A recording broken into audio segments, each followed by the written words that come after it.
You guys may as well go in first, and I'll put the light on once you're in. You can see, even for you, it's a little tight, eh? Yeah, it's not too bad. I'm not It's very not flexible. bad. I mean, I've been getting through most the of the door. time you're on your hands and knees Yeah, at this sure. point and under things, and so I'm not going to complain. You can go. You can also probably have 3 of us in here. It's fine.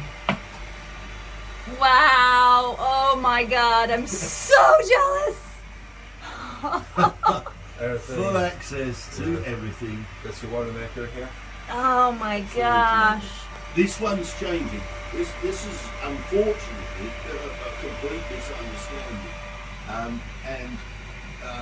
This is the water maker is our own brand. We call it Hydromaster, and it is designed to be incredibly simple and eliminate the things that go wrong with water makers, which is sensors. And what will go wrong with a water maker is a sensor, and the next thing that will go wrong is another bloody sensor, and then another bloody sensor. And we all have sensors, it's our tongue.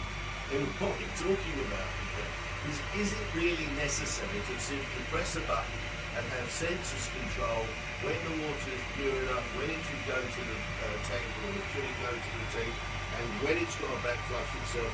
Because actually you're on a cruising boat, and actually what you have is ample time to do some of these things properly, and by eliminating sensors in a water maker, you eliminate most of the problems. Right. And so that means that the system of operation, which should have happened, but unfortunately didn't, with the water maker supplier, who worked to our design, is we had ordered one that was modular, and that will go here behind you. All of the element of the water maker will go on the bulkheads back here. We had room for it, but unfortunately the lady that was dealing with sales for the water maker company left on maternity leave, and the work that she had done, she didn't pass through any colleagues.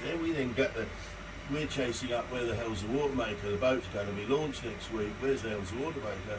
And they've then delivered the stock water maker, which we said, but that's not what we want. But we had to launch back, and we thought the guy was going to go more or less straight off. So we said to him, look, we'll put it in. If you want to take it out and change it at some point, we'll change it to a modular And you would system. move it to here, not But here. that one isn't modular. That's the problem. That's all one box, which we hate anyway. It's much better to have modular parts agreed. that you can see and get at all of the time. Yeah. And the difference between a modular and a fully censored water maker is that you run the water maker on discharge, and you run it for 5 minutes, and then you put the tap under the test. You try the water, and it's all good, and you divert it to the tank. That's it. Now you don't have any sensors, and you've got one, which is your tongue. And that way, you keep it simple. But you have some cheap testers as well. You can stick in the water. You won't need it. You really, it's surprising how sensitive your sense of taste is, and you won't need it. And the point really is also these water makers. Most of water makers, the big brands, have been bought up by Parker Raycor. Mm-hmm. And the first thing they do is bastardise the membrane size. So a Parker Raycor water maker will have a membrane, on average it will cost $600 to $700, but the industry standard is $150, and it's an inch shorter. So you've got no choice. How much water does it make? 190 litres an hour. And the new one will be the same? Sorry? The other one will be the same, the other brand will be Yeah, absolutely. Yeah. Here's the oil check. Where's the impeller? Which impeller?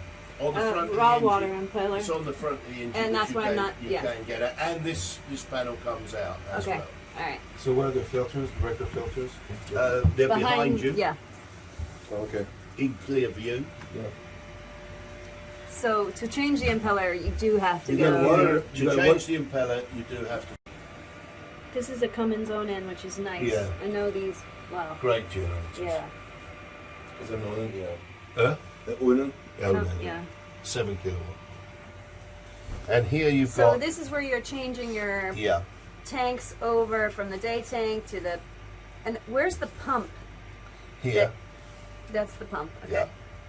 So you've got. If I just if I get. Do you want to come around this Yeah. way a little bit?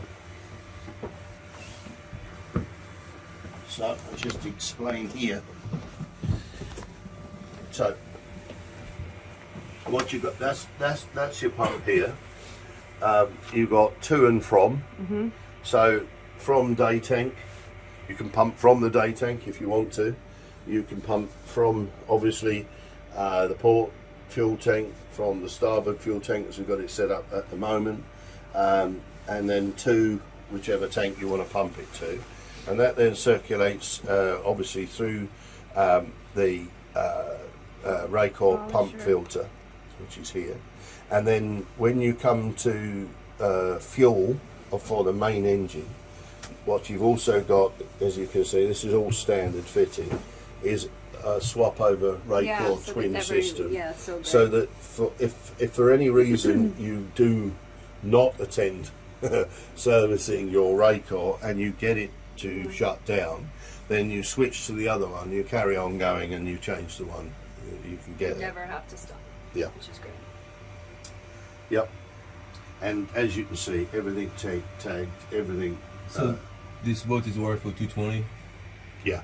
but you can do 220 or 110. 110, You can do. We can.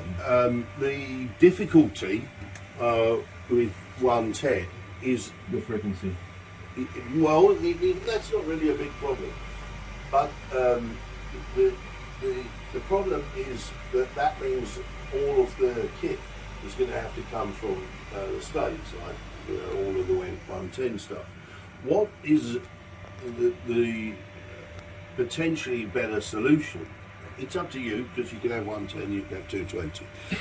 But do you know about the Freedom Power system that we invented, developed? No. Tell me about it. Okay, well, the problem that you've got is the one that you already recognise. It isn't really voltage, but it is frequency, hertz. And when you, when European boats go to America, the solution was and is either you run your generator, which is Nah. not really what you want to be doing. Step down transformers or step up transformers. Yeah, but and what they use in the marinas is that wishbone rig. Yeah. But the wishbone rig gives you 220 volt from 110 is fine. It doesn't change the frequency. And now what happens is all of kit burns out over a period of time as it's running too fast. So the other way round, obviously you come from the States and now you're here and now it's in 50 hertz. Even you've stepped it down if you haven't addressed the hertz issue. And then you've got the same problem, only your gear's running too slow or doesn't sometimes run at all. We developed and invented, call it whichever you will, a system which is called the Freedom Power system, and it enables you to run and take dockside power in 110, 220, 50 hertz, 60 hertz, 60 hertz at 220, which is the same as it is in the Philippines. Some of the Caribbean is 60 hertz and 220. Japan is 60 hertz and 220 in some areas, not all of Japan, which is all a bit strange. But what this system enables you to do is simply plug in wherever you want and have dual plugs around the boat, which are for 110 volt or 240. Because the other thing that happened is you start having, you go and buy, your big kit, it's not really a problem because it can be installed whichever it is installed. But when you're going to buy hair dryers, hand mixers and stuff like that, they're burning out all the time. And so you've got a dual plug-in system around the boat with the Freedom Power system. That's also does something else. Where is that installed, this Freedom Power system? It's not installed in this boat. We've invented. We have truly invented it, but we haven't invented any special piece of individual kit. It's just really clever electronic engineering That would be installed. that would be installed in the boat. And it would be a set of inverters, step up, step down transformers. Exactly right. Yeah. Okay. And what But the warranty what is it the same, though. what it comprises, we'll show you the drawings when we're Yeah, back in the office. please. What it comprises is 240 volt and 110 volt quattro inverters chargers. Okay. Yep. Right, and you have the ability, because you've got two sets of them, to switch it over so that you, if you get an outage on one or other of the inverters, you've got some redundancy Yeah, built that's into nice. it. So it's a pretty sweet system, and every boat pretty well has had it. It's which is 004 has it, and every other boat that we've taken orders for has it. Yeah, But thank you very much. That would definitely. it's be, incredible. It's because it solves the big problem. Well, It's I've put those components in my personal boat for that very reason. Oh, have you really? Yeah, and in separate pieces. Yeah. And that's kind of why I was like, well, how are you gonna? Oh, okay. So you are doing it in Yeah. the different. Yeah. Yeah, this is what we do. This is the fun. Yeah. That's the fun. Take all the problems, understand all the. Firstly, of course, you've got to understand all the problems. You have to. Yeah. But once you take and you understand all the problems, which amongst us we do, and obviously I've experienced, as I said, 260,000 miles now of sailing. I would say I've experienced most of the problems, mostly at times when it hasn't been convenient. And once you understand that, then you can go about solving it, and you can't look past it. It's easy to try and look past it and go, oh yeah, we won't. That's a bit complicated. Won't do that. But that's not the fun. Automatic fire suppression. Yes. Yeah. That has to be for CE. So, I think now I was talking to Amanda about ABYC or CE. I think you said you want it CE, right? I think Yeah. that's the way most are going because of the Yes. well compatibility. Yes. Can we see inside this panel? Yeah.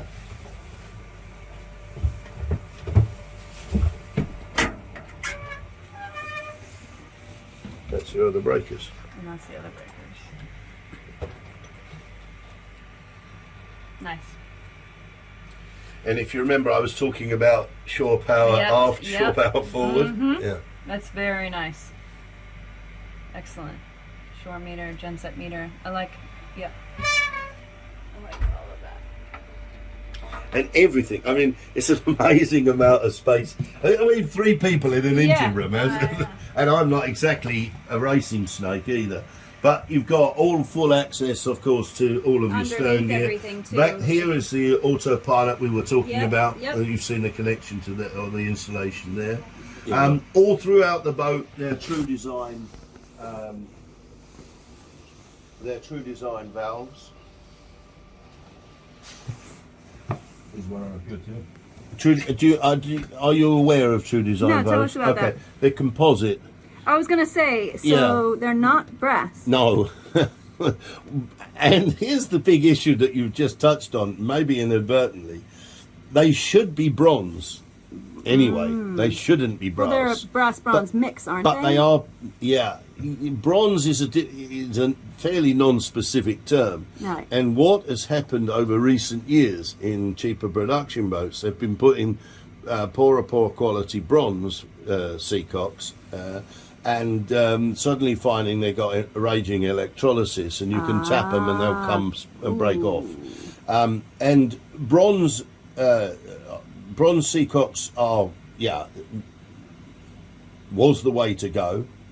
But as you will know, bronze seacocks, if they're not continuously worked, you wind up and they're an being absolute stuck. bastard to get them working again. So we were introduced to True Design composite through valves through hulls, seacocks, and my initial reaction is, I can't see how that's going to work so great, because barnacles are going to get on the ball, and then it's going to score the ball, and then the valve's going to leak, and then so what we did is, okay, before we do that, we're going to do 2 things. We're going to change some of them over on White Dragon. We change and use them. So that's one. And also what we want to do is we want to take one and we want to simply put it in the marina and just leave it there for a year. And not touch it. And then not touch it. And not close it, not open it, not do anything. And we pulled it out a year later. I pulled it out a year later. The whole thing was completely encrusted. And I just went, and it just broke all of them off on the ball, didn't score it at all, and was absolutely still 100% tight. By now, we'd used them on White Dragon for just over a year, and they were the only valves that you could still keep servicing all the time. So we swapped over to True Design, because they're also fireproof. So they're, you know, yeah, you could say, you know, is it? It's not plastic. It's a composite. It's okay, a different thing plastic. altogether. And ceramic ball in the centre. Okay. Yeah. How many horsepower on that Yanmar? 80. 80. Could you Yeah. get a 110 if you wanted? You won't. You definitely won't need it because at 2,300 it's developing 8.7 knots, which is 0.3 off of full hull speed. But the key to it, which is also, as I did touch on before, is standard, is the auto prop, because the auto prop makes a huge difference for the performance of the engine. I'm not saying you couldn't get a 110 in there, but it would be completely unnecessary, because what you shouldn't have is an oversized engine that isn't running warm. You need to be running a diesel engine warm, otherwise you get a lot of condensation that will cause rusting, and it doesn't burn off so easy. So the answer to your question is yes. Is it underpowered in any sense? No, not at all. What's the fuel consumption at 8.5 now? Will it even go 8.5 with an Yeah. 80? That's what he said. That's the Yeah. speed. That's why 8.7. That's cruising speed, or that's No, nose to cruising metal? speed is 6.5 to 7, That's what okay. and at 6.5 to 7, she's running at 2002, 2003. Okay, all right. Yeah, That's good. which is the Usually it's right. cruising. That's cruising Yeah, speed, right? Which we'll show you tomorrow, Yeah. obviously. Anyway, but what was I going? Oh, you asked me consumption. Yeah. At cruising speed. 22. Yeah, 23. I think it's 2.2 litres an hour. It's very, very low. Which is what, So gallons? half a gallon. Half a gallon. Oh, gallon. Is that with the genset on? No. That would be That's probably it. a gallon. Yeah. Maybe a quarter. what Half a what I Half do, gallon. so what I suggest to people is that you've got a phenomenal range here, because you've got 800 litres a tank, 860 litres Yeah. tanks. Yeah. So we 860 liters? That's 400 That's gallon. 400 gallons. Yeah. yeah. No. No, It's no. 200 gallons. 200 gallons, I was going to say. Yeah, right. Yeah, I was like, but that's more than a boat of this size by a long way. That's achievable because of the raised saloon. I get more tankage in, and your range. My 50 is only if you drop the revs down and you maintain 5 knots, Yep. your range is 2,000 miles. So it's quite You astonishing. could- 2,000 you could- right the way across the You Atlantic. could cross the ocean, yeah, without right a... away. Yeah, we don't and want and that. that's not really the key. Nobody wants that, But but- that's not really the point. The point is, when you go off grid and you go to Indonesia, or you go to Papua New Guinea, gonna or be you go hard to the, right, it's when is that fuel accessible Yeah. between, and how much do you want to be tied to keep having to go to the dock? Mm-hmm. And so what we've done is obviously increase that with the efficiency. It's a very important thing to understand the combination of the Yanmar engine at 80 horsepower with the Brunton's prop. Because if you had a fixed prop, then you would not be able to achieve this, and you would need to go bigger. Yeah. But when you go bigger, you increase the weight, and you also, of course, increase the consumption. That's a major consideration for a cruising yacht. So by the dint of having the pair twinned up, you absolutely get optimum out of it. So Yeah. what's that sensor coming off the shaft? Sorry? What is that sensor coming off the shaft there? There's a wire coming off between the black and the blue. That's a ground, isn't it? That where are you looking? Right there on top of the shaft. Yeah, I can't read it. Can you? I think that's a water feed for the stuffing bag. Is that a tide seal? Yeah, staff That's the shaft. Yeah, that's a shaft water connection. So that's a flexible connection. Mm-hmm. You know, the sort is an expander connection. Yeah. So via the tube here, that's passing water through to both lubricate it and obviously cool it. Okay. I mean, it's so accessible. It's amazing. I know. You can see everything. It's what you need to. Oh, you should know, and it's being installed in here. This has all come about. And as I said, you know, I was so pleased with the boat that we've built. It doesn't mean there's nothing you can ever improve on. And what we're having what I want over here is effectively a hold bar, handlebar. So one that runs here, one that runs over here. So you're not leaning on a hot engine. Yeah, because you're going to be at sea at an angle, yeah, right? Yeah. And so you don't want to have to fall on it. Yeah. Although there's no moving parts that you can fall on that you can damage yourself. But you also may want to hold and lean over and so forth. How hot is it in there when you're going to work under? Well, there's exhaust fans here, There are. as you can see. Mm-hmm. It's not excessively hot, but obviously it depends on the ambient temperature. Sure. I'm not going to say if you want to lose a few pounds, it's probably not a bad place to spend a couple of hours. Should be your sauna in there. And, Yeah, that's it, I'm just yeah. thinking the Caribbean, you know. No, and no, then- it will be warm. You've got a hatch here that you can open up, and it will be warm, but it is exhausted. Yeah, yeah. There. That's my What one. is that galvanic oscillator thing? What's that for? That's an electric isolation for the main power systems. Yeah. Okay. Yeah. Nice. All right.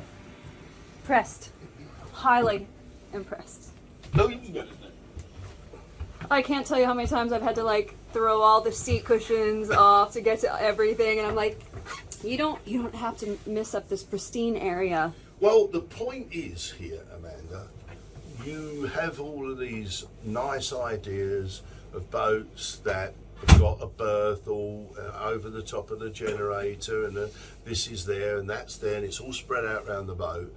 And when the shit hits the fan, actually, you don't care about how much what you're gonna, oh, will I go and put my rubber gloves on? No, you won't. You'll run down and go, what the hell's going on? Yeah. And you'll start throwing stuff about, and you'll start damaging the interior of the boat. Yeah. A test of a good cruising boat is an easy one. You take a 10-gallon bucket, you fill it half full of diesel, you fill it a quarter full of salt water, you tip in a pot of honey and a box of cornflakes. You stir it round, and you throw it up the inside of your boat. If you can clear it up, you've got a cruising boat. If you've wrecked your inside of the boat, you haven't. Yeah. And you think how that is. That sounds a ludicrous thing, but it is what happens at sea. Yeah. Things fly out of cabinets onto the floor. Yeah. Worst Honey, things diesel, oil. Yeah, all of this stuff. Mix in a bunch of dog So hair that- or cat hair, bird hair. Now, just to tell you, it's not really a design issue, but it's just an improvement. The cushions that you're sitting on there They're too deep. are they're a single laminate foam. They should not be, Right. and they should be a triple layer. The triple layer goes the bottom 60% is a much harder foam. Right. The top is a further 30%, and the top 10% is very soft. So it's nice and cushiony, but you don't do what you're dropping down. You feel like you're suddenly sitting on the floor. Agreed. That's just a change. That's we've already got in hand. So I think that pretty well wraps up. Well, you just have to build one now. Eh? Just have to build one. Yeah, that's it. Yeah.